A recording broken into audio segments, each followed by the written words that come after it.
Hi, my name is Stacy. I'm the Tutor Services Manager here at TutorCore. This video serves as a brief introduction to FreshBooks and is going to give you a rundown on how to use it to invoice with us. Great. So before we get started, just as a quick heads up, you should have already received an email from me that has all of your login credentials. This will include your personalized URL. This is where you're going to navigate to every time you come to FreshBooks. This includes your username and your password. Just a quick note on that password, please do not change it. From time to time, TutorCore management does need to get into your account, whether it's to update your rate because we've given you a raise, or whether it's to adjust brief little grammar or other things in your session notes that go to parents. So please do not change that so we can still access it. If you do change it, just let us know. Just a quick note then on security. None of your financial information is stored in FreshBooks. That's all stored elsewhere. So us having access to your password in your account does not compromise any of your financial information. Great, so I'm gonna go ahead and share my screen with you so you can see what I'm doing as I walk you through using FreshBooks. Great, so what you see here is the main homepage. You will see something very similar on your end. This is set up for a sample tutor, so my URL is sample2188.freshbooks.com, though yours is going to have a version of your first and last name.freshbooks.com. So a couple things about getting to FreshBooks. You can log in directly here, and this is how you're going to do your main time tracking, which I'll get to momentarily. You will also accept projects, which will bring you here. So by accept projects, I mean accepting new students we send you. Once we match you with a student, they will be added to your FreshBooks account as a project. So projects equal students. When that happens, you're going to get an email from TutorCore that looks like this. That says they've added you to a new project on FreshBooks. You join that project. You log in and it launches you to this homepage.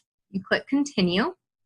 And then when you decide how you want to bill TutorCore, you need to always select the hourly task rate. This allows it to compute properly on our end so you get paid the proper amount per hour for your work. So again, you accept it at the hourly task rate. Fantastic. So once you accepted all of your projects, and you'll get new ones on a rolling basis, you're going to log all of your time and all of your work directly here in FreshBooks. To do that, you go to time tracking. Everything has to come through time tracking. This is the only way to make sure that parents get your session notes, that we know how to pay you properly. It all has to happen here on this calendar. So we invoice twice a month, which is on the 15th and on the last day of the month. So either the 30th or the 31st or 28th in February, 29th in leap year, you get it. So what you need to do is on the 15th and the 30th, you need to send an invoice. But throughout the month as you work, you need to come back to the time tracking and track your work as you do it, or else you're going to forget what you've done. You're going to forget specifics. You won't remember exactly who you worked with what day. So as you complete the work, log it directly in the timesheet. So to do that, say I'm recording this on November 26th, 2018. So you're going to navigate to that day. You select your project, which will be the name of your student, and each of your students will be their own unique project. I just have a single sample student, so that's the only one that's showing up for me here. You select your project. You need to select your task, which is standard tutoring. Some of you might be doing test prep, which is like SAT prep, or prepping for other standardized tests like the ACT, the SSAT, the ISE, the list goes on. In that case, you should have a test prep project and a test prep task. But since this is just standard tutoring, I select my sample student with standard tutoring, and I select standard tutoring as my task. You then log the number of hours you work with your student, and then you provide your session notes. This part's really important because this is what goes directly to parents. This is where you say what you did to sort of hold yourself accountable for the session so the parent can see what their student is working on, where they need to improve, where they need to thrive. So these need to be at least 2 sentences long.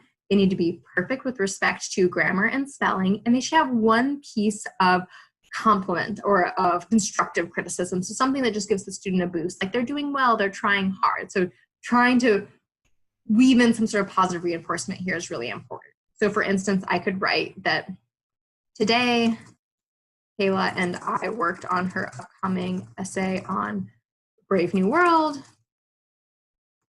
She showed a lot of progress as we outlined her essay and devised a thesis statement. Perfect. So I state very clearly what we worked on so the parent knows, and I give Kayla a little boost or positive reinforcement about the work she's done here with me. After you've entered that in, you need to log your hours. Just a quick note, if you ever need to revise those session notes, you need to come back and do them directly in the timesheet, not on your invoice, nowhere else, and just have them directly in the timesheet. So if you ever realize, oh, wait, we didn't end up doing the thing I said we did, or perhaps you're like, oh, there's a typo there, you need to come back to here, click on it, select edit, and then edit it back here right in that notes section and save your changes. Perfect, great. So once you've logged all of your sessions throughout the month, which will be staggered on different days depending on your individual schedules, you need to, on again, the 15th and the last day of the month, generate an invoice. You generate an invoice, you come back to time tracking, select generate invoice.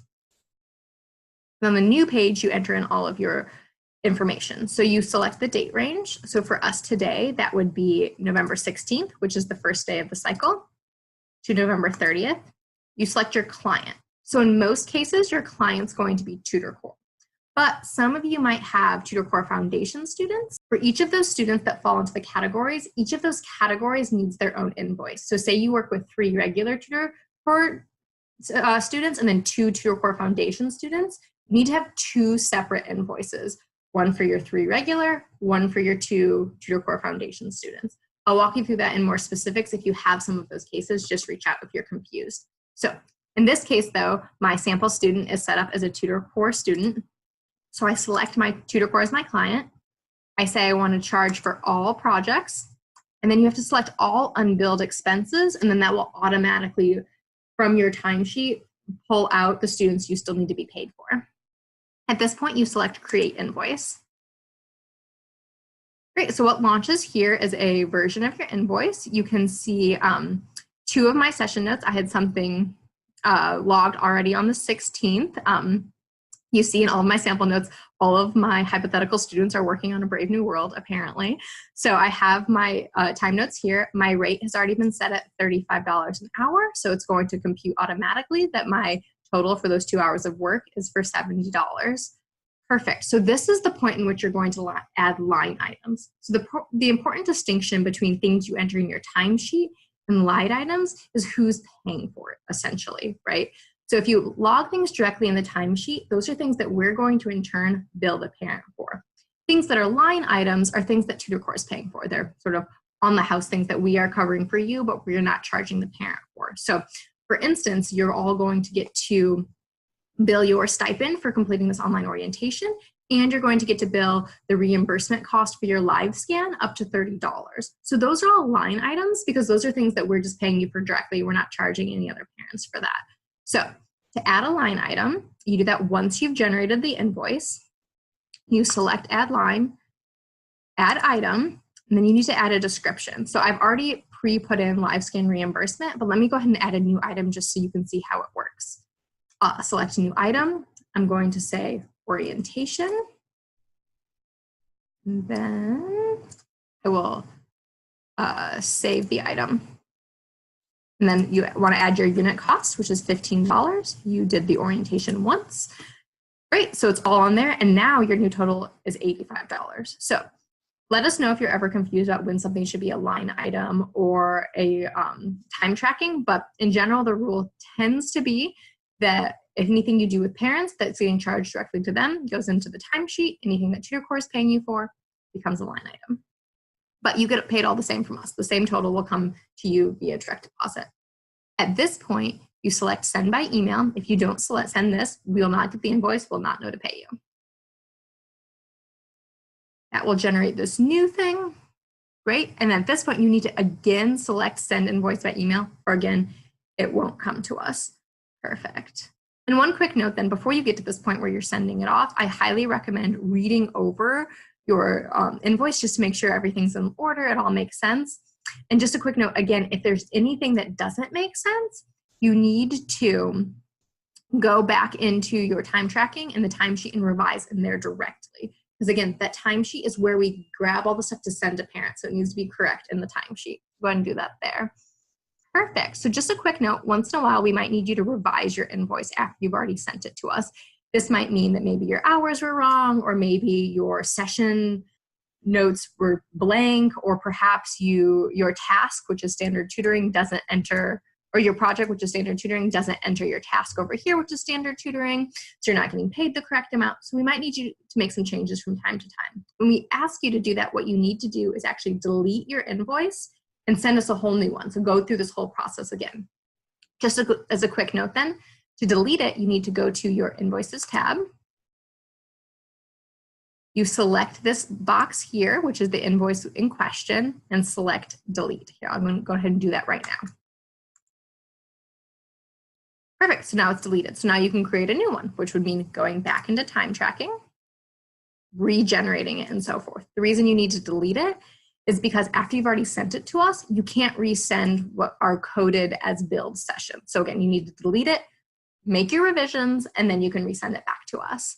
Perfect, great. And then to keep track of your invoices going forward, you go to this invoice tab. As you send them, they'll all be listed here. This will help you for any record keeping that you want.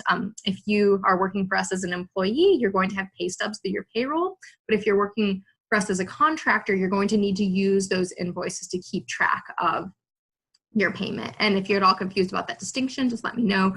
In general, the default is that you will work for us as an employee. In some cases, as with Tutor Core Foundation students or Tutor Core Online, those are going to be contractor payments. But again, default, most employees are working, or most tutors are working for us as employees. Perfect, great. So that was a brief overview of FreshBooks. Let me go ahead and stop sharing my screen. Perfect, great. So please let me know if you have any questions. FreshBooks is a little bit tricky, but it's pretty easy to navigate once you know what's up. So let me know if you're having any questions, especially on invoicing day. I'd rather help you as you're submitting your invoice than to have to track you down later if anything's incorrect. So please reach out if you have any questions, and we look forward to having you on the team. Great.